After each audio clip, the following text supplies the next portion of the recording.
Morning everyone, आप सभी लोगों का स्वागत है। आज 18 अक्टूबर है तो दैनिक जागरण के राष्ट्रीय संस्करण न्यूज़पेपर में पीटी मेंस और इंटरव्यू और इन कौन कौन से न्यूज़ को कवर किया गया है उस पर हम नज़र डालेंगे ताकि यूपीएससी और स्टेट पीसीएस एस्पिरेंट के लिए वो काफ़ी लाभदायक हो। साथ ही साथ जितने भी गवर्नमेंट एग्जाम आप लोग फिल करते हैं जिसमें पीटी फैक्ट प्रश्न पूछे जाते हैं उसके वन ऑब्जेक्टिव पीटी फैक्ट को भी देखते हुए आगे बढ़ेंगे। आगे बढ़ने से पहले यूट्यूब चैनल को जरूर सब्सक्राइब कीजिए, शेयर कीजिए, सपोर्ट कीजिए, बेल आइकन को भी दबाएं ताकि सारे नोटिफिकेशन आप तक पहुंचे और जो भी प्रश्न पूछे जाते हैं उसे कमेंट सेक्शन में उसका उत्तर देने का प्रयास कीजिए ताकि आपका लगातार इंटरनल डेवलपमेंट हो सके।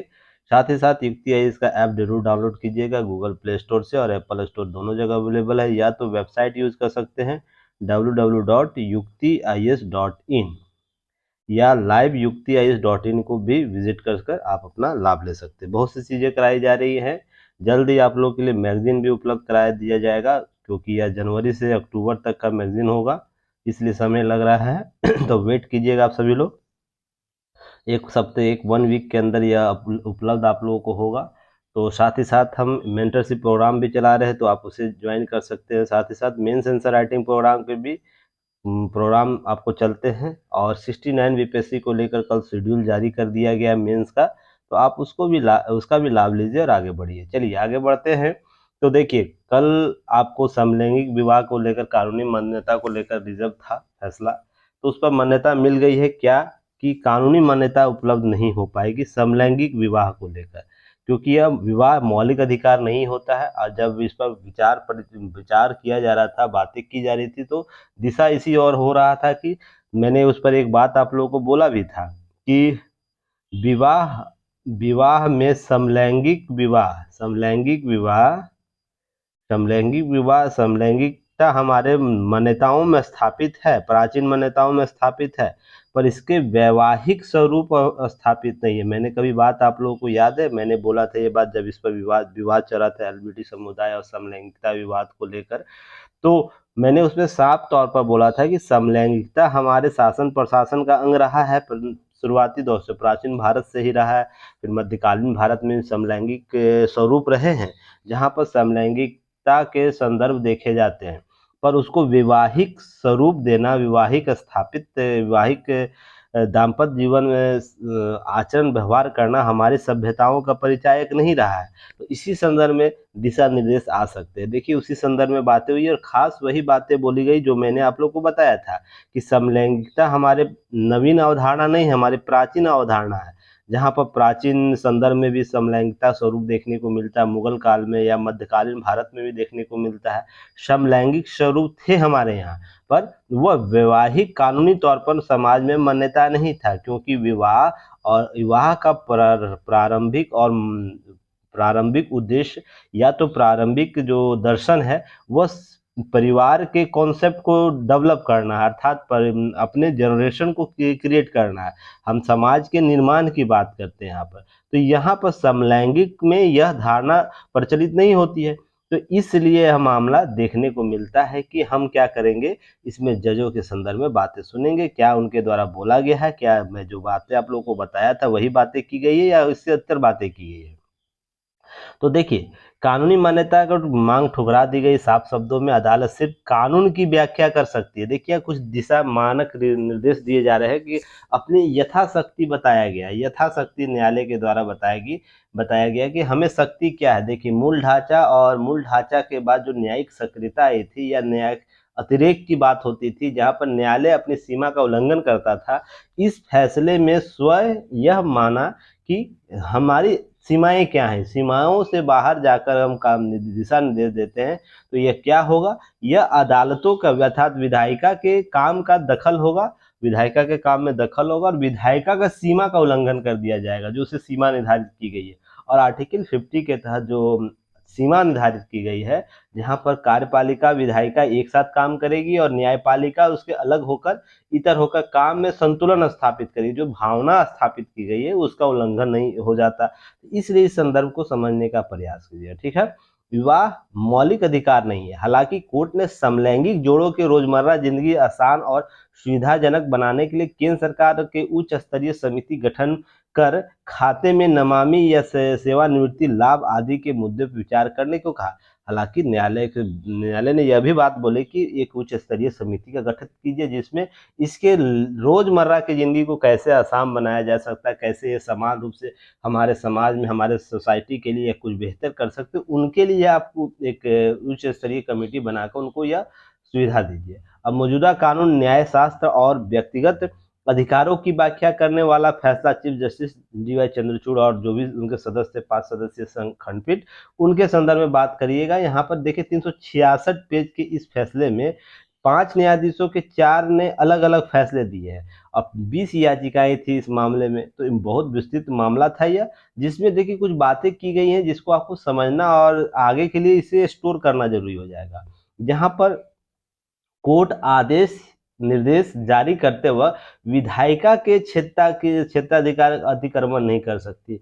ये आपके आने वाले एग्जाम में यहाँ से प्रश्न पूछे जा सकते हैं। मेंस का जो एग्जाम होगा वो अभी बीपीएससी का होने वाला है, फिर उसके बाद यूपी पीसीएस का फॉर्म आया है, तो उसके बाद मेंस होगा, एमपी पीसीएस होगा, आरएस होगा, बहुत से मेंस है, साथ में लास्ट में यूपीएससी है। तो इस लाइन को अच्छे से याद रखिएगा। क्या विधायिका के निर्देश, आदेश, कोर्ट आदेश और निर्देश देते वक्त विधायिका का क्षेत्राधिकार का अतिक्रमण किया जा रहा है या नहीं किया जा रहा है, इससे रिलेटेड प्रश्न आपको पूछे जा सकते हैं। ठीक है, आगे बढ़ते हैं। संविधान स्पष्ट रूप से शादी के मौलिक अधिकार को मान्यता नहीं देता है। शादी करना हमारा मौलिक अधिकार नहीं, यह एक विधिक अधिकार है। तो निश्चित तौर पर जब मौलिक अधिकार का उल्लंघन नहीं हो रहा है, तो मौलिक अधिकार का उल्लंघन नहीं हो तो मूल ढांचा का सिद्धांत भी इससे जुड़ा हुआ है। जब उल्लंघन ही नहीं हो रहा है तो न्यायपालिका अपने सीमा का उल्लंघन कैसे करेगी? तो विधिक अधिकार बनाने का शक्ति किसके पास है? विधायिका के पास है, अर्थात कहने का मतलब संसद के पास है। तो संसद इस पर निर्णय बनाएगी। कॉन्सेप्ट समझिएगा कैसे आगे बढ़ रहा है, इस चीज को समझिएगा। आगे फिर बात हो रही है कानून द्वारा दी गई सामग्री के आधार पर इस संस्था को मौलिक अधिकार के दायरे में नहीं बढ़ाया जा सकता है कि आपका विवाह मौलिक अधिकार हो जाएगा। जब ऐसा किया जाएगा तो समाज, हमारे शासन प्रशासन के पास समाज के पास दो इसका अतिक्रमण देखने को मिल जाएगा, दो नेगेटिविटी बातें हो जाएगी कि सभी विवाह को फिर हम कैसे मौलिक अधिकार के संदर्भ में बातें करेंगे। तो फिर जब इस विवाह को मौलिक अधिकार की श्रेणी में लाया जाएगा तो हिंदू विवाह भी मौलिक अधिकार हो जाएगा, फिर शरीयत के अनुसार जो विवाह होता है वो भी मौलिक अधिकार हो जाएगा, और भी अपने अपने धर्म लंबापंथी के द्वारा जो विवाह की पद्धतियां हैं वो भी मौलिक अधिकार की श्रेणी में आएगी। सबसे बड़ा तो इसे कोऑर्डिनेशन के तौर पर हो जाएगा, कोडिंग करना हो जाएगा, फिर ये इशू। दूसरा, शासन प्रशासन यह भी तय विधिक अधिकार के मामले में निपटारण करती है। तो अब इससे जुड़े जितने भी विवाह से संबंधित जितने भी कॉन्स्टिट्यूशनल और लॉ के माध्यम से जो विधि विधान दिए गए हैं उसको फिर शासन प्रशासन को मैनेजमेंट करने में इशू हो जाएगा। अब किसी हिंदू के विवाह में मान के चलिए किसी हिंदू कोड बिल के तहत मान लीजिए किसी के विवाह का जो अधिकार दिए गए हैं वो अलग हो जाएंगे। फिर शरीयत के अनुसार जो आपको मुस्लिम शरिया बोर्ड है उसके द्वारा जो विवाह के जो नियम कानून बनाए गए हैं उसके लिए मौलिक अधिकार के संदर्भ में बातें अलग हो जाएंगी। तो इस प्रकार से देखा जाएगा विवाह फिर उसके बाद संपत्ति को लेकर जो अधिकार दिए गए हैं वो डिस्प्यूट के पार्ट बन जाएंगे। इसलिए कहीं धरातलीय स्तर पर भी यह सही नहीं होगा कि अगर दायरे में अगर मौलिक अधिकार को ला दिया जाएगा तो अन्य का क्या होगा, अन्य जो विवाह की पद्धतियां हैं उसकी स्थिति क्या, स्टेटस क्या होगा, तो इस चीज को समझिएगा। तीसरा बात कि इसमें कुछ बातें और भी की गई हैं कि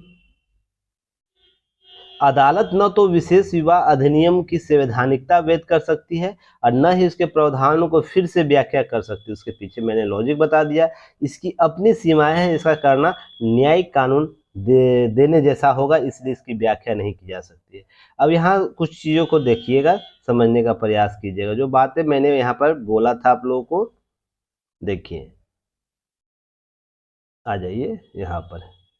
चलिए, जस्टिस जो हमारे चीफ जस्टिस ऑफ इंडिया है चंद्रचूड़ जी उनके द्वारा समलैंगिक संबंधों को शहरी और अभिजात वर्ग की सोच बताने की दलीलों को फैसला में जवाब दिया और कहा कि यह विचित्रता अर्थात जो क्लीननेस है शहरी या अभिजात वर्ग की चीज नहीं है। भारत में यह प्राचीन काल से जाना जाता है, पहचाना जाता है, प्राकृतिक है।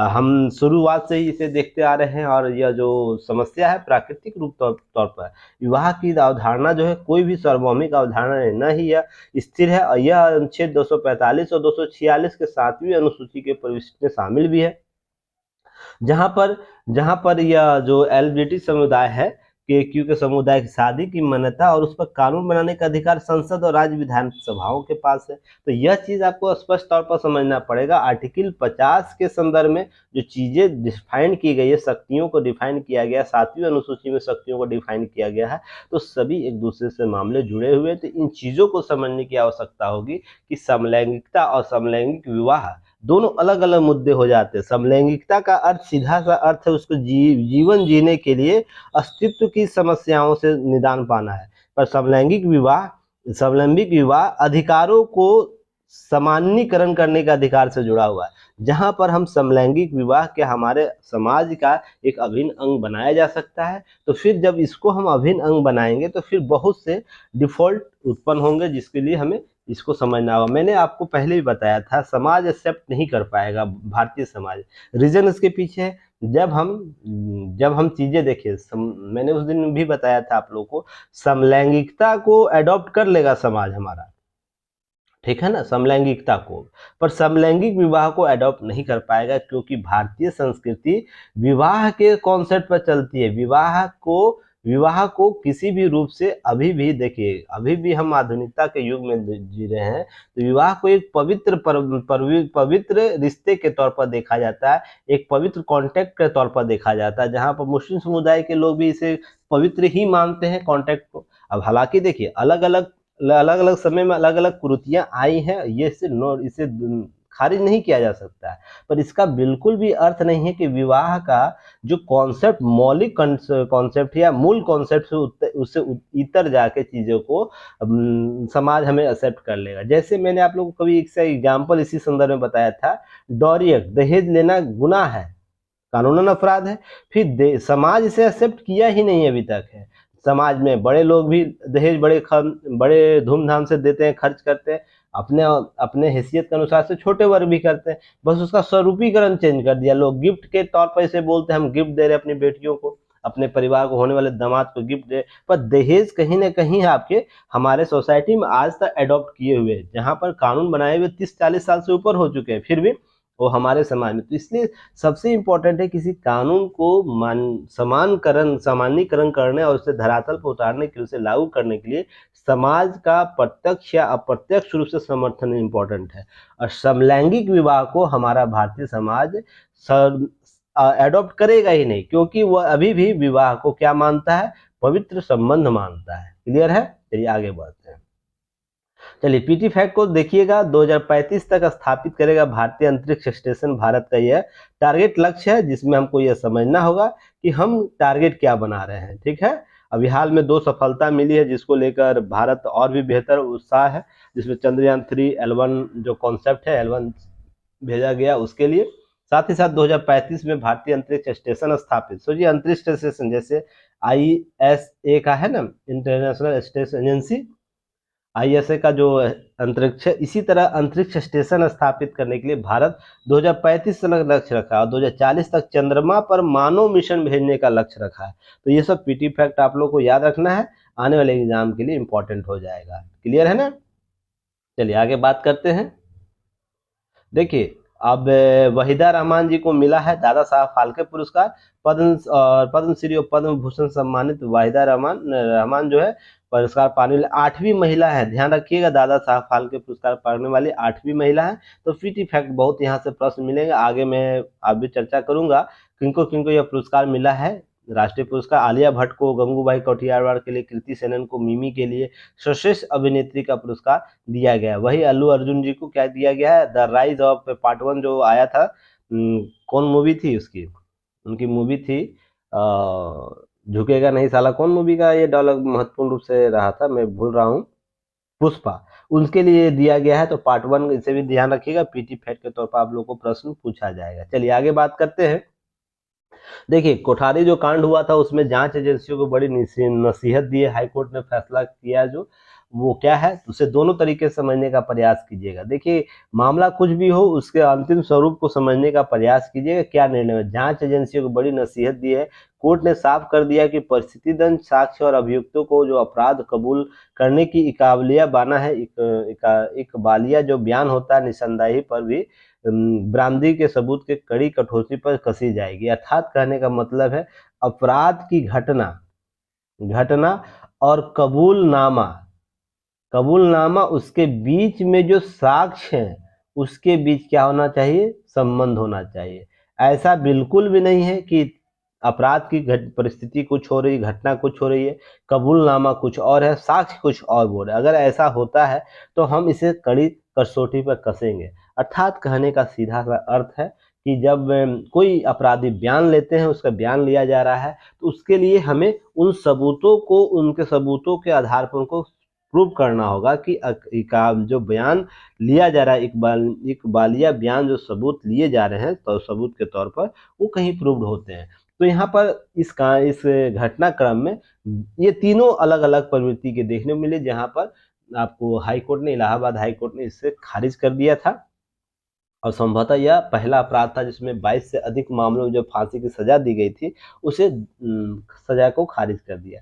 अब दंड प्रक्रिया संहिता की धारा 173(8) के तहत ट्रायल के दौरान विवेचना में खामी की गई पूर्ण विवेचना को जानी चाहिए। अर्थात यहाँ पर सिंपल सा शब्द में समझिएगा, जो हमारा आईपीसी की धारा है वो 173, सॉरी, दंड प्रक्रिया संहिता है ना, तो दंड प्रक्रिया संहिता में 173(8) के तहत जो ट्रायल के लिए जो विवेचना की जा रही है, अर्थात बयान जो कबूला जाता है अपराधी के द्वारा, और उसमें पूर्ण विवेचना, अर्थात बाद में जब हम उसकी विवेचना करते हैं, अर्थात बाद में उसकी छानबीन करते हैं, साक्ष्य जो बना, उसमें किया जाना चाहिए। पूर्वविवेचना में जो भी खामी होगी, दोनों के बीच संबंध स्थापित होने चाहिए। इस कांड में ऐसी बातें की गई है। तो यहाँ पर दोनों चीजें मैंने कल भी चर्चा किया था कि दोनों अलग अलग चीजें थी जिसके आधार पर यह खामियां मिली गई। कहने का अर्थ है, सीधा सा बात किया गया कि 17 खोपड़ियां बरामद की गई, इस कांड में बरामद की गई, पर एक भी, देखिए, 100 ऐसा बोला गया कि कबूलनामे में किया गया, तो 16 टुकड़े किए गए हैं। जांच एजेंसियों ने, फोरेंसिक टीम ने ऐसे बातें की थी। तो पर उनके घर से जो भी 100 को कई घंटे तो बाथरूम में रखा गया, कबूलनामे में बातें की गई थी, लेकिन जांच में इसकी पुष्टि नहीं हो पाई। तो कैसे संभव है कि कोई व्यक्ति अगर अपने बाथरूम में किसी व्यक्ति के 16 टुकड़े कर रहे हैं, तो उसके लिए खून का निशान कहीं नहीं मिले, या तो फिर उसके बाद उसके टुकड़े के अंश नहीं मिले। तो इसका मतलब है कि वो चीजें डॉट में, या तो फोरेंसिक जो टीम गई थी वो सही से जांच नहीं की, या तो था ही नहीं, तभी तो ये चीजें हुई होंगी। पर यहाँ मामला समझिएगा कि यहाँ पर आपको एक सुने होंगे कहावत ना, हमारी न्यायिक व्यवस्था क्या है, 100 बेईमान छूट जाए, 100 जो बेईमान है, 100 बेईमान है वो छूट जाए, पर एक ईमानदार जो है, अर्थात एक जो बेकसूर है, उसको सजा नहीं होनी चाहिए। तो इसी कॉन्सेप्ट हमारा संविधान चलता है, हमारा न्यायिक व्यवस्था चलता है। तो यहाँ पर समझने का जब तक इसे प्रूव्ड आप नहीं कीजिएगा कि ये व्यक्ति ने हत्या की है, उसके लिए साक्ष्य मिले हैं और इसको प्रूव करता है, तब तक हम इसे सजा नहीं दे सकते। इसके लिए आप न्यायिक व्यवस्था को फिर से दुरुस्त कीजिए, जांच अभिक्रिया को ठीक कीजिए, फोरेंसिक टीम को फिर से लगाइए, तो चीजें देखने को मिलेगी। हालांकि जो विशेष अदालत के फैसले पर जो सीबीआई है, वो सुप्रीम कोर्ट जा सकती है, बिल्कुल आपके पास अधिकार है, जा सकते हैं। अभी मामला जाएगा तो इनके मौलिकता को समझने का प्रयास कीजिएगा। चलिए आगे बात करते हैं। देखिए, एक चीज और है, न्यायिक निर्णय में आया है, यूपीएससी जीएस पेपर 2 में आएगा, समान योग्यता और वेतन पाने वाली पत्नी को भरण पोषण नहीं, कोर्ट के द्वारा यह बातें की गई है। अब दिल्ली हाई कोर्ट का एक फैसला आया है जिसे आपको समझने की जरूरत है। यहाँ पर किसी पुरुष और महिला के संदर्भ में जाने की आवश्यकता नहीं। यहाँ पर आय में सृजित जो अधिकार होते हैं, आय से सृजित अधिकार, उस पर क्या आधार होने चाहिए, इसकी बात हो रही है। तो यहाँ पर देखिए, मेल है, मेल भी अच्छी कमा रहा है, फीमेल भी अच्छी कमा रही है, उसके बाद शादी होता है, दाम्पत्य जीवन दोनों का जीवन होता है, और बच्चे जन्म लेते हैं, उसके बाद विवाह विच्छेद हो जाता है। तो दोनों के आय पर कौन बच्चे का पालन पोषण करेगा? क्या पुरुष, जो वर्तमान कानून है जिसमें महिला अगर की आय नहीं हो रही है, स्रोत नहीं है, तो पुरुष उसको क्या देगा, इस बच्चे के भरण पोषण के लिए क्या देगा, आपको भरण पोषण के रुपये देगा, या तो किसी प्रकार से सहायता करेगा। कुल मिलाकर यही है। तो ये स्थिति है। पर यहाँ पर महिला कामकाजी है, महिला समान वेतन दोनों पा रहे हैं। मान लीजिए 2.5 लाख बोला जा रहा है, दोनों का 2.5 लाख मासिक वेतन है, तो क्या अब इस स्थिति में पुरुष क्या उतना ही पैसा देगा जो एक आप बिना कामकाजी वाली महिला के लिए जो नियम कानून बनाएगा उसके समान देगा? तो बिल्कुल नहीं देगा। उसके लिए यही आधार बताए गए हैं जहां पर परिवार अदालत ने पति को बच्चे के भरण पोषण के लिए 40,000 रुपए के देने के निर्देश दिया, लेकिन भरण पोषण के लिए पत्नी के अनुरोध को अस्वीकार कर दिया गया था। जहां 2014 में दोनों की शादी हुई थी, 2016 में उन्हें एक बेटा हुआ, 2020 में क्या हुआ, शादी विच्छेद हो गया था अर्थात तलाक हो गया। उसके भरण पोषण के लिए धनराशि कम करने की मांग की थी। वहीं पत्नी ने अपने भरण पोषण के लिए 2 लाख और बच्चे के भरण पोषण के लिए 40,000 से बढ़ाकर 60,000 अर्थात अपने भरण पोषण के लिए 2 लाख और बच्चे के लिए भरण पोषण के लिए 60,000 अर्थात 2,60,000 का डिमांड किया गया था। ऐसी बातें की गई थी। हालांकि अदालत ने पाया कि पत्नी और पति दोनों उच्च योग्यता रखते हैं और पत्नी 2.5 लाख रुपए प्रति माह कमाती है। अर्थात अगर मान लीजिए 2.5 लाख में 2,60,000 मुआवजे के तौर पर मांग रही, डिमांड करे, तो बेचारा 10,000 कर्ज लेकर देगा। यहाँ से सोचने वाली बात है। यही होता है, महिलाओं को अगर अधिक सशक्त कानून बना के दे दिया जाए तो देखिए बहुत से प्राथमिक स्तर पर ही समझ के देखिए, जब उसे 2.5 लाख रुपये का मुआवजा मिल रहा है, सॉरी वेतन मिल रहा है, तो डिमांड कितना वो कर रही है। उस पति का, उसके पति पूर्व पति का भी मासिक आय 2.5 लाख रुपया है और डिमांड कर रही हो 2 लाख का, अपने पर 2 लाख खर्च करने के लिए 60 पैसा। देखिए मुआवजा मांगना गलत नहीं है, पर इसके तर्क अलग बेहतर होने चाहिए ना। मैं इस बात की बात कर रहा हूँ।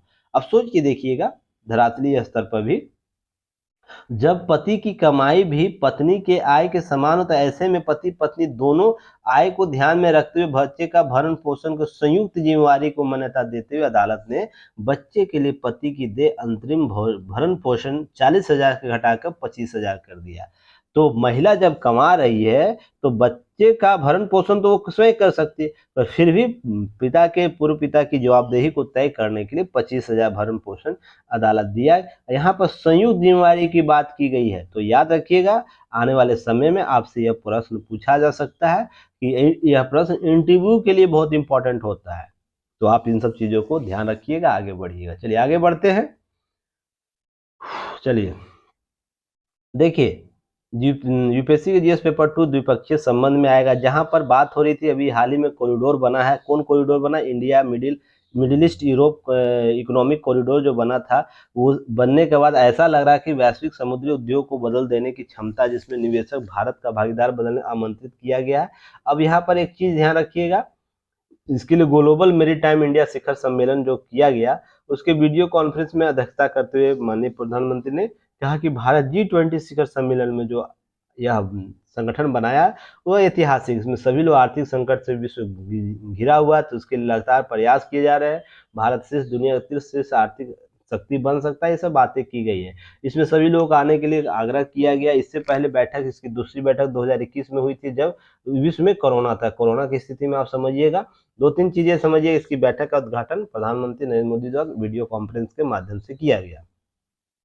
आगे हम बात करेंगे। देखिए एक चीजें और भी ध्यान रखिएगा, जब अमेरिकी राष्ट्रपति जो बाइडेन, सऊदी अरब के क्राउन प्रिंस मोहम्मद बिन सलमान, फ्रांस के राष्ट्रपति एम्मानुएल मैक्रोन, भारत मध्य पूर्व यूरोपीय कॉरिडोर के लिए समझौता किया, तो कई पश्चिमी देशों विशेषज्ञों ने कहा कि अब भारत के ईरान से रूस होते हुए यूरोप का जो नेटवर्क है बिछाने की योजना जो है, जिसे हम इंटरनेशनल कॉरिडोर भी कहते हैं, वो समाप्त हो जाएगी, आगे नहीं बढ़ेगी। पर 17 अक्टूबर अर्थात कल के दिन कजाकिस्तान में मध्य एशियाई देशों के बीच राष्ट्रीय सुरक्षा सलाहकारों के साथ बैठक में हमारे जो राष्ट्रीय सुरक्षा सलाहकार अजीत डोभाल जी के द्वारा क्या किया गया, स्पष्ट तौर पर कहा गया कि भारत इंटरनेशनल नॉर्थ ईस्ट जो ट्रांसपोर्ट कॉरिडोर है को लेकर प्रतिबद्ध है। इस बैठक में उज्बेकिस्तान, तुर्कमेनिस्तान कॉरिडोर को शामिल करने को लेकर सहमति जता दी गई है। कजाकिस्तान, किर्गिस्तान और ताजिकिस्तान पहले से इसके सदस्य है, तो अब इसके सदस्य कौन कौन हो जाएंगे, इसको ध्यान रखिएगा। Kazakhstan, Tajikistan, Kyrgyzstan, Uzbekistan, Turkmenistan, जितने मध्य एशिया के कंट्री वो अमूमन इसमें शामिल हो रहे हैं, तो ध्यान रखिएगा।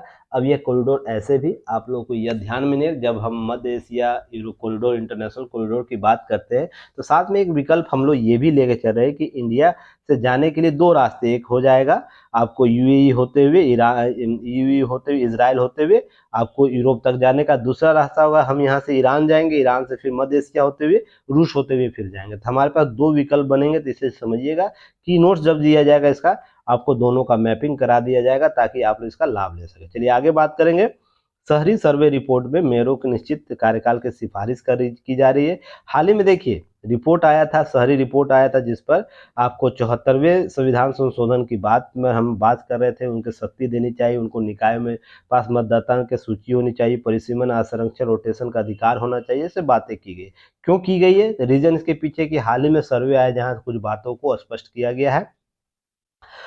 छठे वार्षिक सिटी सर्वे सिस्टम सर्वे में शहरी निकायों को सरकारों की सहायता के साथ साथ बलबूते पर, अपने बलबूते पर, याद है मैंने कभी बोला था स्थानीय प्रशासन को स्वयं एसेट निर्माण करने की शक्ति होनी चाहिए, ऐसी शक्तियां देनी चाहिए ताकि स्वयं एसेट निर्माण कर सके, ताकि वह अपना विकास स्वयं कर सके। बहुत से ऐसे एग्जाम्पल केस स्टडी मैंने आप लोगों को बताया था, की नोट में बताया हूँ कि कैसे कुछ पंचायत के अधिकार, पंचायत के और शहरी पंचायत के जो प्रतिनिधि होते हैं सर बिना सरकारी मदद से बेहतर प्रबंधन कर पा रहे हैं, अपने पंचायत का, अपना शहरी निकायों का विकास कर पा रहे हैं। तो उसके लिए हम एसेट निर्माण करने के उन्हें क्या कर सकते हैं, जनमत शहरी निकाय नियोजन को रूपरेखा तैयार करने के लिए, संस्था को जनाग्रह करने के लिए बलबूते उनको वित्तीय शक्तियां प्रदान कर सकते हैं ताकि और भी बेहतर वो काम कर। यही पर बातें आई हैं। इसका की नोट्स आप लोगों को अवेलेबल करा दूंगा। चलिए अब 82 नगरीय कानूनों, 44 टाउनशिप प्लानिंग अधिनियमों, इस प्रकार के बहुत से दस्तावेज अधिसूचना जारी की गई जिसके आधार पर सब चीजें की जा रही है। तो आपको कुल मिलाकर बात यह समझनी है कि शहरी निकायों को बेहतर करने के लिए हमें क्या करना होगा, निश्चित कार्यकाल देना होगा। तो चलिए कमेंट सेक्शन में बताइएगा 73वां और 74वां संविधान संशोधन क्या क्या है और 74वें संविधान के विषय कौन कौन है, ठीक है ना, कौन कौन से विषय है, तो इसे जरूर आप लोग लिखिएगा। कितने विषय हैं ये भी बता दीजिएगा। चलिए आगे बढ़ते हैं। कितना मिनट, 26 मिनट हो गया। लगातार बोलता हूँ फिर भी 50 मिनट हो जाता है। आप लोग वीडियो पूरा देखा कीजिएगा और कमेंट सेक्शन कीजिएगा, ठीक है ना। इससे इतना ही करते जाइए, आप लोगों का सिलेक्शन जरूर होगा। 69 भी जो 69 मेंस आंसर राइटिंग है वो स्टार्ट हो रहा है, तो आप उसके लिए तैयार रहिएगा। सभी मेंस आंसर राइटिंग तैयार हो रहे हैं। देखिए एक रिपोर्ट आया है, इसको आप लोग देख लीजिएगा। इसमें कुछ बातें नहीं कि आंकड़े दिए गए हैं बस, इसलिए इस आंकड़े को थोड़ा सा समान रूप से समझना होगा। न्यायिक व्यवस्था में जो देरी होती है उसको लेकर, देखिए समय पर न्याय न मिले तो इसके दुष्परिणाम क्या हो सकते हैं, इसके लिए आंकड़े आए थे। मैं आंकड़े का कौन सा रिपोर्ट है उससे देख रहा हूँ। देखिए हाँ देखिए यहाँ मिल गया। इस वर्ष अप्रैल में आई तृतीय न्याय रिपोर्ट। न्याय रिपोर्ट में कुछ आंकड़े दिए गए, दिसंबर 2020 में कितने करोड़ पेंडिंग थे, 1 पॉइंट कितने पेंडिंग थे, सारे पेंडिंग कैसे दिए गए। तो कुल मिलाकर अर्थात यहाँ बातें की जा रही है कि हम प्रशासनिक सुधारों के साथ साथ प्रशासनिक और न्यायिक कार्यों में जो पृथकीकरण की और सरकारों के अन्य संबंधों की बात करते हैं, बेहतर समन्वय की बात करते हैं, तो उसके मूल में क्या चीजें समझ में आ रही है। न्याय क्या मिलना चाहिए, न्याय समय के साथ होना चाहिए, न्याय संगत होना चाहिए, न्याय समय के साथ होना चाहिए, न्याय संगत होना चाहिए और न्याय प्रेरक होना चाहिए। ये तीन कॉन्सेप्ट आपको समझने की आवश्यकता होगी, तभी समय पर न्याय मिलेगा, तो हम उसके लोकतांत्रिक स्वरूप को हम प्राप्त कर सकते हैं। नहीं तो क्या होता है, न्याय न्याय जैसा दिखेगा नहीं। अभी 17 साल के बाद फैसले आते हैं, कभी 23 साल के बाद फैसले, 31 साल के बाद फैसले आते हैं। तो यह समस्या मूलगत कहाँ है, इसके लिए चर्चा परिचर्चा की गई है, तो ध्यान रखिएगा। उसके लिए हम शासन प्रशासन को बेहतर कर सकते हैं। आम लोग सुनवाई को प्रतीक्षा 5 साल की प्रतीक्षा कर रहे हैं। विचाराधीन कैदी चेहरे की हताशा लेकर लकीरें, अपने दर्द को लेकर मन सहज ही होने लगता है। स्थिति कहने का अर्थ है कि हम बेहतर शासन प्रशासन स्थापित करने, न्यायिक व्यवस्था को बेहतर करेंगे। इसके लिए और भी चीजें की जा सकती है। डिलीवरी ऑफ जस्टिस यानी न्याय प्रदान करने के कावत भी तेज कर सकते हैं। तो इसके लिए हम एक्स्ट्रा मोड हम काम कर सकते हैं। मिशन मोड के तौर पर इसे संचालित करने की आवश्यकता है। इसके समाधान निकालने के लिए गैर पारंपरिक और तौर तरीकों के विचार कर सकते हैं। न्यायिक कानून को बेहतर कर सकते हैं, बातें की जा रही है। और त्वरित निपटान के लिए हम श्रेणियां विभाजित कर सकते हैं, तो श्रेणियों का वर्गीकरण किया जा सकता है। देखिए ये सब बातें पहले भी हो चुकी है। पहले भी न्याय को लेकर जब रिजिजू जी के साथ विवाद हुआ था और उनका तबादला दूसरे विभाग में हो गया, उस समय मामला बहुत था, न्याय में देरी क्यों हो रही है, न्याय को कैसे सशक्त करना चाहिए। लगातार हम उस पर की नोट्स आप लोग को दिए हैं, तो उसे जरूर देखिएगा। अब जवाबदेही तय करने के लिए साथ साथ हम क्या कर सकते, आवश्यक कार्रवाई सकते हैं, गड़बड़ियों और दुष्प्रभाव की निगरानी के लिए विशेष हम अदालतों विशेष कार्य गतिविधि कर सकते हैं। ये सब बातें की जा रही है, ठीक है ना।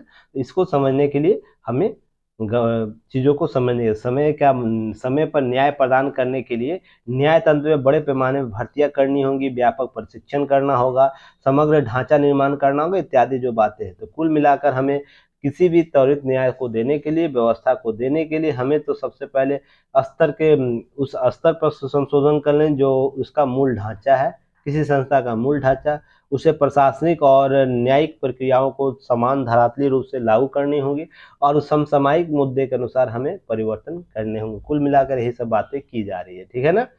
अब मैंने कल जो बातें की थी, किन्हीं लोगों को बुरा लग गया था कि हमास के मामले में सर इजराइल वही भोग रहा है जो इजराइल ने किया था, ठीक है ना। तो लीजिए आपके उसी और जो क्वेश्चन किए गए थे उनके ही आलेख में बातें यहाँ लिख के आई थी। मैंने बार बार बोला, मैं किसी देश के विरोध में नहीं हूँ, देश के पद्धति के विरोध में नहीं हूँ, मैं उस कॉन्सेप्ट के विरोध में हूँ जहां पर एक कॉन्सेप्ट पर दो धारी तलवार की तरह राय रखते हैं लोग। जब आप इजराइल पर हमला कराया गया हमास के द्वारा, तो किसी भी मुस्लिम कंट्री के द्वारा यह नहीं बोला गया कि आतंकवादी हमला है, ठीक है ना। जहां पर 119 से अधिक लोगों को बंधक बना लिया गया, जिसमें बच्चे से लेकर 85 साल की बुजुर्ग महिला तक शामिल है, और उसके कत्लेआम किया गया, तो ये नहीं कहा गया किसी मुस्लिम कंट्री के द्वारा कि आतंकवादी घटना है, ठीक है ना। किसी भी कॉन्टिनेंट से यह आवाजें नहीं निकल के आई। भले बहुत अच्छी बात है, आपके मुस्लिम कंट्री देश है तो निकल के नहीं आई, कोई बात नहीं है। जब चीन में उइगर मुसलमानों का धर्म परिवर्तन किया जा रहा है, तो उस पर विश्व किसी मुस्लिम कंट्री के द्वारा यह नहीं बोला जाता है चीन को कि आप हमारे धर्म का है ना नस्ता नाबूद कर रहे, धर्म का पहचान समाप्त कर रहे हैं, अल्लाह का जो कॉन्सेप्ट है उसको नस्ता नाबूद कर रहे हैं। किसी भी मुस्लिम कंट्री के सीने में हिम्मत नहीं है कि चीन को यह बोल दे कि उइगर मुसलमानों के साथ आप ऐसे मत कीजिए, ठीक है।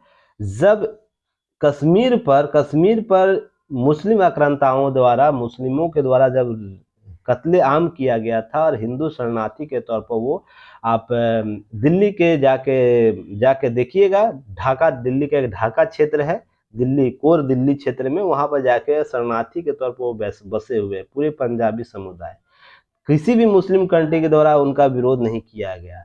और जब यह नहीं किया जाता है तो आपके दाढ़ी के तले, चोर के तले तिनके नजर जो होते हैं, चोर के दाढ़ी में तिनका, वो कॉन्सेप्ट समझ में आता है, वो स्पष्ट हो जाता है। जब हमास का विरोध किया गया था, हमास का जब आपको हमला किया गया था, अगर उसी वक्त मुस्लिम कंट्री के द्वारा विरोध किया जाता, नहीं हमास ने गलत किया है, बंधक नहीं बनाओ, हिंसा किसी प्रकार से, हम हिंसा को नहीं मानते हैं, अगर ये किया जाता तो सारे वर्ग आपका समर्थन करते। पर जैसे ही हमास के इस हमले का सेल्फ डिफेंस के तौर पर या डिफेंस के तौर पर अपने नागरिकों को लाने के लिए जो प्रतिक्रिया की जा रही है इजराइल के द्वारा, जब मारा जा रहा है इजराइल के द्वारा हमास को और फिलिस्तीन को, तब पूरे मुस्लिम कंट्री यह बात बोल रहे हैं कि हमास पर कहते हैं, हमास और फिलिस्तीन पर जुर्म हो रहा है। मैंने इसी कॉन्सेप्ट की बात की थी, तो आपको लगा कि दूसरे कॉन्सेप्ट में बात समझ रहे हैं। मैं समर्थन किसी का आइडियोलॉजी का समर्थन कर रहा हूँ, आइडियोलॉजी स्पष्ट होनी चाहिए, एक निर्देशित होना चाहिए। अगर इस मामले में आप हमास का समर्थन कर रहे हैं तो उस मामले में भी हमास का समर्थन आप बिल्कुल करिए, इस आतंकी संगठनों का, तो बिल्कुल पुरजोर से आप ये चीज समझिएगा।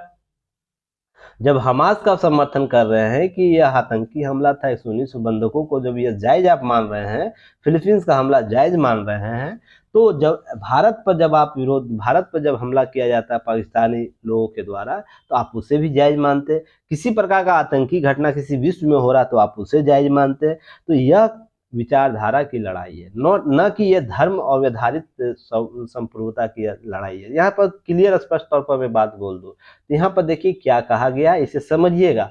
और यही मार दंश झेल रहा है विश्व के कुछ मुस्लिम कंट्री के द्वारा।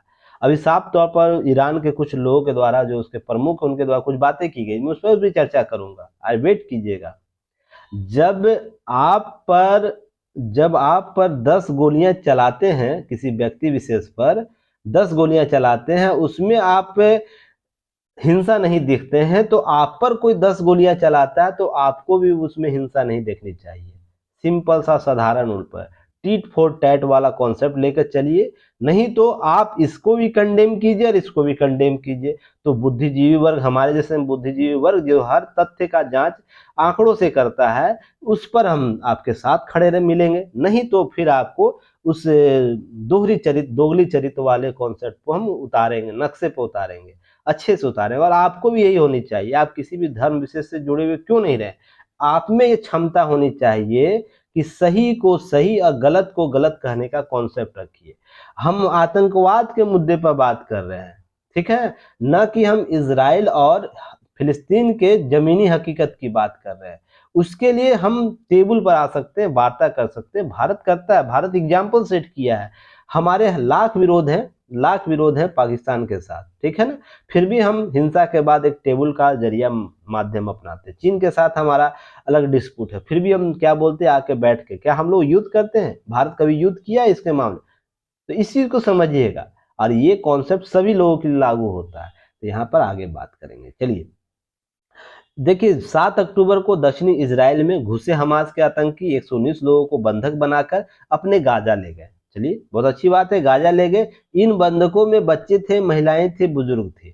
चूंकि हमास में आतंकी दुनिया को यह बताना चाहता कि उन्होंने किस तरह इजराइल में घुसकर वहां कत्ले आम किया, इसलिए उसने अपनी बर्बरता का वीडियो बनाकर जारी करने का संकोच भी नहीं किया। यही सबसे बड़ा खतरनाक आइडियोलॉजी है। जब आईएसआई क्या करता था, लोगों को बंधक बनाता था, लिस्ट में खड़ा करता था, उसके गर्दन काटता था। किसी भी मुस्लिम कंट्री के द्वारा ये कुव्वत नहीं हुआ कि इस जो टेक्नोलॉजी बर्बरता का अपनाया जा रहा है उसका विरोध प्रदर्शन करे और उस देश में जहां हो रहा है उसका विरोध करे। पर ऐसा हुआ नहीं हुआ। तो फिर आप पर जब हमला किया जा रहा है किसी राष्ट्र के द्वारा अपने नागरिकों को बचाने के लिए, अपने आजाद मुल्क की स्थापना के लिए, अपने लोगों को आजाद तरीके से स्थापित करने के लिए, फिर आपको दर्द पेट में नहीं होना चाहिए, नहीं तो आप भी सही है उस चीज को। यहाँ पर चीजें समझने की कोशिश, घुस कर जब करता है, बर्बरता कर वीडियो जारी करता है, तो बर्बरता को देखने के बाद हमास के समर्थन में दुनिया भर के प्रदर्शन हो रहे हैं।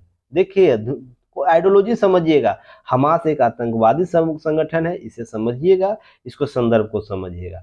फिलिस्तीन जनता के पक्ष में आवाज उठाना समझ आता है। मैं कल भी बोला था कि जनता, फिलिस्तीन का मुद्दा इसराइल का मुद्दा है जिसे हम टेबल पर वार्ता करके निकाल सकते हैं।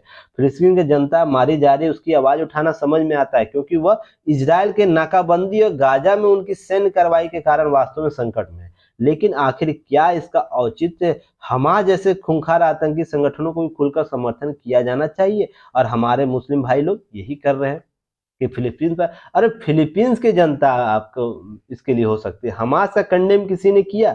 नहीं किया। मैंने तो अभी तक वीडियो नहीं देखा किसी मुस्लिम धर्मावलंबी का कि हमास को विरोध कर रहा हो, लोग कह रहा हो। तो यह हम या तो मान लेते हैं फिलिस्तीन जो है हमास दोनों सेम है, या दोनों अलग अलग मानेंगे इसे। जब फिलिस्तीन का समर्थन करे, हमास पर चुप है, इसका मतलब है फिलिस्तीन ही हमास है, इस चीज को हम मान लें। तो हमास का अगर विरोध कर रहे हैं तो फिलीपींस के मुद्दे आपको जो बोल रहे हैं वो बहुत अच्छी बात है, इस चीज को समझिएगा यहाँ पर। और आगे हम अमेरिका, कनाडा, ऑस्ट्रेलिया जैसा यूरोपीय देशों में किया जा रहा है इसको लेकर विरोध प्रदर्शन, हमास को खुली छूट दी जा रही है। उग्र प्रदर्शन फिलीपींस के साथ साथ हमास के झंडे भी लहराए जा रहे हैं। तो सोच के देखिएगा, या तो फलस्तीन ही हमास है, या हमास ही फलस्तीन है। सीधा सा एक अर्थ में समझा जाएगा। इस्लामिक स्टेट और तालिबान के भी झंडे वहां देखने को मिले, जितने कुख्यात आतंकवादी संगठन है सभी तालिबान के झंडे वहां देखने को मिले। तो यह शांति के दूत कैसे हो गए? इस्लाम खुद को शांति का दूत बोलता है, तो फिर शांति के दूत कैसे हो गए? सोच के देखिएगा। इस्लाम की प्रवृत्ति का मूल ढांचा जो है वो कहीं छीन बीन हो गया है।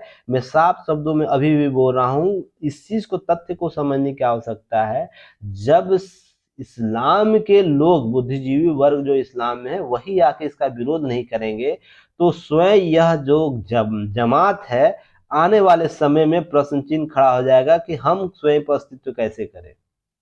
यह सबसे बड़ा इफेक्ट लेकर आएगा जो विश्व के लिए, मानवता के लिए खतरनाक होगा। क्योंकि खुली हुई तलवार है ना, तलवार किसी का सर नहीं पहचानती, खून नहीं पहचानती, वो इस्लाम के मानवता मानने वाले लोगों का है या दूसरे दूसरे पंथ के मानने वाले लोगों का है।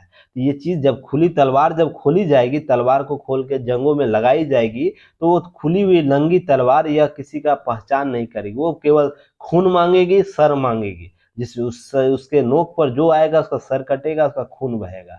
जिसमें इस्लाम की प्रवृत्तियों को अपनों स्वयं को आकलन करने की आवश्यकता है। देखिए, हमास के बर्बरता किस्से सामने आने के बावजूद इस्लामी संगठनों के साथ साथ लेफ्ट लिबरल तबका हमास के आतंकी समूह कहने के लिए तैयार नहीं है। अब देखिएगा, सोच के देखिए, मैं इसी आइडियोलॉजी की कल बात कर रहा था कि मेरे कुछ स्टूडेंट को बुरा लग गया। अरे, इजराइल और फिलीपींस का मुद्दा जो जमीन का वो अलग मुद्दा है, उसके लिए हम अलग अलग तरीके अपना सकते हैं, पर आतंकी हमला कर कर आप जब इस तरह का प्रत्यारोप लगाइएगा, कुछ आइडियोलॉजी विकसित करना चाहिएगा, तो कोई भी राष्ट्र हो वो अपना अपना अपना रिलेटिव करेगा। तो आप फिर जब मारे जाएंगे, जब शक्तिशाली वो निकलेगा, मारे जाएंगे, तो फिर आपको दर्द नहीं होनी चाहिए। मैं उसी चीज को बार बार बोल रहा। बीबीसी हमास आतंकियों को क्या कहता है? मिलिटेंट कहता है। इससे बड़ा बेशर्म मैं आज तक बीबीसी न्यूज चैनल को नहीं देखा हूं। जब आइडियोलॉजी डिस्ट्रीब्यूट इसमें इतना होता है, बीबीसी को का कुतर्क समझिएगा कि आखिर हम किसी को अच्छा या बुरा कहने वाले कौन होते हैं। बीबीसी का यह तुक अर्थ है कि आखिर कौन होते हैं। फिर जब मारा जा रहा है तो इजराइल के बारे में आपकी विचारधारा क्यों बदल जा रही है? जब इसी आइडियोलॉजी का हमास को आप यह नहीं कह सकते कि वो अच्छा है, फलस्तीन को जब यह नहीं कह सकते, आप कौन होते इसको अच्छा बुरा करने वाले? तो फिर जब इजराइल मार रहा है किसी आतंकी संगठन को, इजराइल बमबारियां कर रहा है, उसमें लोग मारे जा रहे हैं, तो फिर आपको दर्द क्यों हो रहा है? जब एक ही क्षेत्र में दो विचारधारा कैसे दो एक ही मुद्दे पर हो सकती है? इस आइडियोलॉजी का लड़ाई हो रहा है, इसे समझने का प्रयास कीजिएगा। क्या इससे मूर्खतापूर्ण और कुछ हो सकता है? जब बीबीसी को यह समझ पाने में नाकाम है कि निर्दोष और निहत्थे और यहाँ तक कि बच्चों को मारने वाले आतंकी अच्छे लोग हो सकते नहीं हो सकते। यही कॉन्सेप्ट है हमारे विश्व का। यूएन में यह चीजें होती है कि बेड टेररिज्म और गुड टेररिज्म की जब परिभाषा निकल कर आती है, तो भारत हमेशा बोलता है टेररिज्म टेररिज्म होता है, अर्थात आतंकवाद आतंकवाद होता है, अच्छा बुरा कोई आतंकवाद नहीं होता। जहां पर खून बहता है तो भारत का एक आइडियोलॉजी अपनी विकसित होती है। तो यहाँ पर इस चीज को समझिएगा। यहाँ पर फिर बताया गया है, उन्होंने फरमाया कि आतंकी कहने का मतलब यह है कि आप पक्ष ले रहे हैं और उचित निष्पक्षता नहीं बरत रहे हैं। वैश्विक मीडिया का एक और भी वर्ग है जिसे समझने का प्रयास कीजिएगा। हिस्सा लंबे अरसे से महत्वपूर्ण तर्क देता आ रहा है कि ऐसे तर्क में लेफ्ट लिबरल जो समूह है लोग भाग लेते हैं। जो और भी कुछ देश है जिसे इसी कारण अंतर्राष्ट्रीय समूह, विशेष रूप से संयुक्त राष्ट्र, आतंकवाद की परिभाषा तक तय नहीं कर पाया आज तक। अब मैंने कभी, आप लोग को याद है, यह सबसे बड़ी निकम्मी संस्था के तौर पर मानी जाती है संयुक्त राष्ट्र, जहां पर वो यह नहीं निर्धारित कर पाता है कि हमें करना क्या है और विश्व में शांति स्थापित करना चाहता है। मैं साफ शब्दों में बात बोलता हूं, इन चीजों को समझने का प्रयास कीजिए। आपकी आइडियोलॉजी, आपका विकसित आधार तभी होगा जब आप सही को सही और गलत को गलत कहने की हिम्मत रखते हो। तो यहाँ पर चीजें समझिएगा। इसका लाभ आतंकी संगठन, उनके साथ देने वाले, उनके पालन पोषण करने वाले देश उठा रहे हैं। ऐसे में देशों में प्रमुख है ईरान, कतर, पाकिस्तान, चीन आदि देश आ जाते हैं। पाकिस्तान कश्मीरी आतंकियों को स्वतंत्रता सेनानी बताता है, उन्हें नैतिक समर्थन देता है, दम भरता है। ईरान हमास के साथ हिजबुल्लाह को खुला समर्थन करता है, हमास और हिजबुल्लाह दोनों को वित्तीय मदद देता है। यही काम कतर भी करता है। कतर सरकार की पैसों से तो चलने वाला मीडिया संस्थान अल जजीरा जिहादी संगठनों के प्रति उदारता दिख बताता है। सोच के देखिए, यही कारण है कि अलकायदा को लाउड स्पीकर कहा जाता था। इसे अल जजीरा को अलकायदा का लाउड स्पीकर कहा, क्योंकि वो सारी बातें वहां रखता था उसको लोकतांत्रिकरण करना चाहता था। तुर्की भी इस्लामिक स्टेट के साथ अन्य आतंकी गुटों का समर्थन करता है। तो यह कोई ऐसा मुस्लिम राष्ट्र नहीं है जो यह बोलता है कि आतंकवादी घटना मानवीय सभ्यता का हनन करता है। तो यह गलत है। जब आप आतंकवादी घटना का समर्थन करिएगा, तो जब कोई देश आपको अपने लोगों की रक्षा करने के लिए जब गोली बारूद पटकेगा आप पर, तो आपको बुरा लगता है। तो यह दोगलीपंथी, आपकी दोगली विचारधारा नहीं होनी चाहिए। नहीं तो फिर आप मिल लीजिए, लड़ाई कर लीजिए, शांत हो जाइए। तो इस चीज को समझिएगा। और यह इस्लाम खतरे वाला कॉन्सेप्ट तो है ही नहीं। इस्लाम में वो लोग शामिल हैं जो मूल शांति स्वरूप चाहते हैं और सभी वर्गों को, सभी धर्मों को समान रूप से मान्यता देते हैं। साथ ही जब इस्लाम का ओरिजिन हुआ था, जहाँ तक मेरी आइडियोलॉजी विकसित है, जहाँ तक मैं मानता हूँ, वो जो अन्य स्थितियाँ थी, बर्बर स्थितियाँ था, उसमें शांति शांति कायम करने वाली स्थितियों को कायम करने की बात करता था। आज स्थिति उसके विपरीत है, शांति वाली बात हट के बर्बरता स्थापित करने की बात करता है। कोई ऐसा मुस्लिम कंट्री मुझे आप गिना दीजिए जहां पर आतंकी स्वरूप का कंडेम करता हुआ दिखता हो हमेशा। कोई ऐसा राष्ट्र मुझे दिखा दीजिए जब इस चीज को, तो फिर आपके मूल स्वरूप में परिवर्तन हो चुका है। इसको समझने की आवश्यकता। मैं आज भी बोल रहा हूं कि जब तक इस वर्ग के लोगों के द्वारा यह बातें नहीं समझी जाएगी, विश्व का कोई देश, विश्व का कोई नागरिक, विश्व का कोई बुद्धिजीवी वर्ग उसे यह नहीं समझा सकता है कि गलत और सही क्या है। समझे? नहीं तो आप एक यूट्यूब चैनल देखिएगा, मैं लिंक शेयर कर दूंगा आप लोगों को, उनका वीडियो देखिएगा। मुस्लिम वर्ग के एक बुद्धिजीवी है, मेजर, मैं अभी नाम भूल रहा, रियाज अहमद शायद नाम है उनका। उनको उनका वीडियो जाकर देखिए, कैसे वो बुद्धिजीवी स्तर पर बात करते हैं। आज 21वीं हम सदी में जी रहे हैं, आने वाले 22वीं सदी में जी रहे हैं, फिर भी आज हम उस मानसिकता पर अगर टिके रहेंगे जो कभी बर्बरता वाली कबीलाई जिंदगी हुआ करता था उसकी बात करेंगे, तो आप गलत हो, दूसरा देश गलत नहीं है। इस चीज को समझना होगा। अब आगे देखिए, यहाँ पर बातें आतंकवाद के खिलाफ बातें की जा रही, बेरहमी से पाकिस्तान आधारित आतंकी गुटों का सरगना संयुक्त राष्ट्र सुरक्षा पाबंदी से बचाने लगता है। चीन की बात हम करते हैं तो यहाँ पर कोई किससे नहीं छिपा हुआ। चीन हर बार क्या करता है, इन दिनों इसराइल को संयम बरतने का उपदेश दे रहा है, खुद को फलस्तीन की जनता का हितैषी बताने की कोशिश कर रहा है, लेकिन यह वही चीन है जो अपने यहाँ उइगर मुसलमानों का निर्ममता के साथ दमन कर रहा है। यहाँ तक उसका धार्मिक परिवर्तन कर रहा है, कुरान में परिवर्तन कर रहा है। किसी मुस्लिम का संगठन, मुस्लिम संगठन, मुस्लिम आतंकवादी संगठन, मुस्लिम देशों का यह हिम्मत है कि चीन को जाकर बोल दे कि मेरे इस्लाम में आप परिवर्तन करें, कुरान में परिवर्तन करें। यहीं पर अगर दूसरी जगह कुरान अगर किसी रूप से एक शब्द परिवर्तन हो जाए तो आप उसे क्या बोलते हैं, हम नबी के गुस्ताखी नहीं करेंगे, संतर से जुदा कर देंगे। जाइए चीन में थोड़ा करके दिखाइए आप, तो समझ में आएगा। और उइगर मुसलमान के बारे में कौन नहीं जानता है, इस पर पूरा लेख छपा हुआ है, पूरा वीडियो आया हुआ है। एक बार वीडियो जाके तो देखिए, तब चीजें समझ में आएगी क्या है नहीं है।